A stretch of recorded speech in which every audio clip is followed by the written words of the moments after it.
తప్పేముంది? ఇది మాకున్న హక్కు అబ్బాయి, మీరెవడు మాట్లాడడానికి లేదు. రాజకీయం తెలియదు అనుకున్నారు మీరు. క్రిమినల్ పాలిటిక్స్ లో మీరు చేసేది అవకాశవాద రాజకీయాలు, క్రిమినల్ పాలిటిక్స్ లో మీరు చేసేది. అరే నేను సిద్ధాంతంతో కూడిన రాజకీయం చేస్తాను, గుర్తుపెట్టుకోండి. బలమైన సిద్ధాంతాలు కొడకల్లారా మీరు గుర్తుపెట్టుకోండి. సైరా మీరు ఈ రోజు నుంచి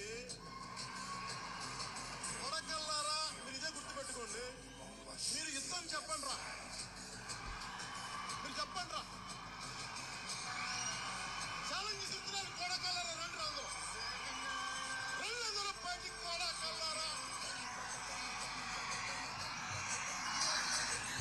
తోలుకిస్తాను ఒక్కొక్క నా కొడుకు ఎక్కువ మాట్లాడితే. ఇది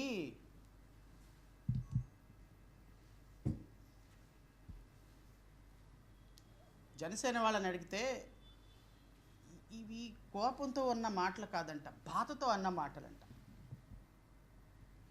పవన్ కళ్యాణ్ గారిని అందరూ ప్యాకేజ్ స్టార్ అంటుంటే బాధతోటి తట్టుకోలేక ఆ బాధతో అన్న మాటలను అర్థం చేసుకోవాలి సార్ ప్రజలు కూడా. పవన్ కళ్యాణ్ గారు నా కొడకల్లారా రోడ్ల మీదకి రంటరా, ఒక్కొక్కడు తలలకు తీసేస్తాను తలలంటే బాధతో అన్న మాటల. అది మేము అర్థం చేసుకోవాలా? ఆయన ప్యాకేజ్ స్టార్ అంటే మేము అర్థం చేసుకోవాలా?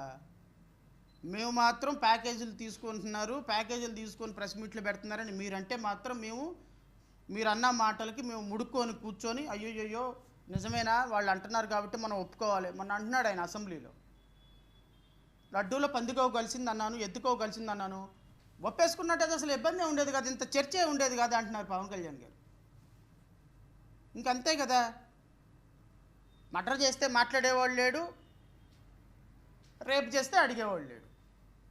విక్రమార్కుడు సినిమాలో రవితేజ వాళ్ళ ఈ విలన్ అన్నట్టు మా మా మా బావ రాజ్యం రామరాజ్యం, మర్డర్లు చేస్తే మాట్లాడేవాళ్ళు లేడు, రేపులు చేస్తే అడిగేవాళ్ళు లేడు. సో కాబట్టి రామరాజ్యం. అలాగే మీది కూడా. బిఆర్ నాయుడు గారు ఏదైనా చేసినా, ఎవరినైనా మహిళను మోసం చేసినా మాట్లాడేది లేదు. ఎవడో ఒకడో తలకమాసినోడిలో ఒక కంప్లైంట్ పెడతాడు. ఆ కంప్లైంట్ మీద 4-5 నెలల పాటు ఏం యాక్షన్ ఉండదు. ఒక 10 రోజులు పోయిన తర్వాత ప్రజలు మర్చిపోతారు.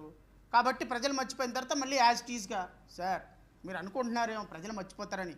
పవన్ కళ్యాణ్ మర్చిపోయినంత ఈజీగా, చంద్రబాబు నాయుడు మర్చిపోయినంత ఈజీగా ప్రజలు మర్చిపోరు సార్. ఇంటర్నెట్ మర్చిపోదు, సోషల్ మీడియా మర్చిపోదు. పాపం 13 సంవత్సరాల లోపు ఉన్నటువంటి సోషల్ మీడియా బ్యాన్ చేస్తే ఉపయోగం ఏముంది? ఉపయోగం ఏమీ లేదు. 13 సంవత్సరాల లోపు వాళ్ళకి బ్యాన్ చేసి సోషల్ మీడియాలో ఇలాంటివి ఏమీ రాకుండా చూడాలని చూస్తున్నటువంటి ప్రయత్నం మన ఇద్దరు కలిసినప్పుడు మాట్లాడుకున్నారంటే ఏంది అంటే, బిఆర్ నాయుడు ఇంక 7 నెలల్లో వీడు దిగిపోతాడు కదా, అనవసరంగా ఇప్పుడు ఆయన్ని టెర్మినేట్ చేయటం, అసలే ఆయన మీడియాలో ఉన్నాడు, మనకెందుకు తలకాయ నొప్పి, 7 నెలల తర్వాత ఎక్స్టెండ్ చేయకుండా ఉంటే సరిపోద్దులే అని అనుకున్నారంట. ఇదా దీనికి సొల్యూషను?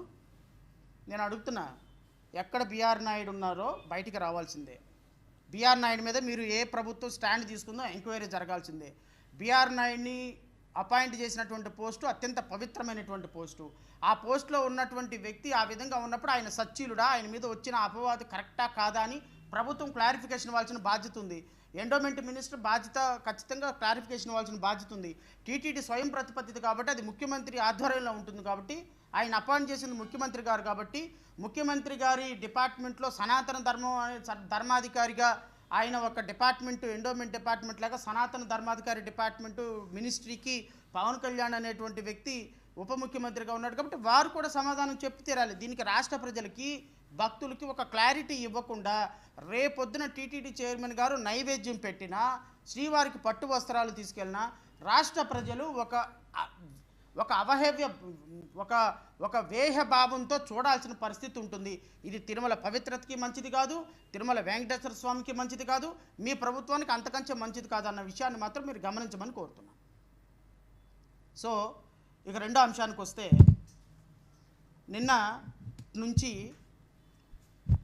నిన్నటి నుంచి ఇది కూడా చాలా ఇంపార్టెంట్ ఇష్యూ.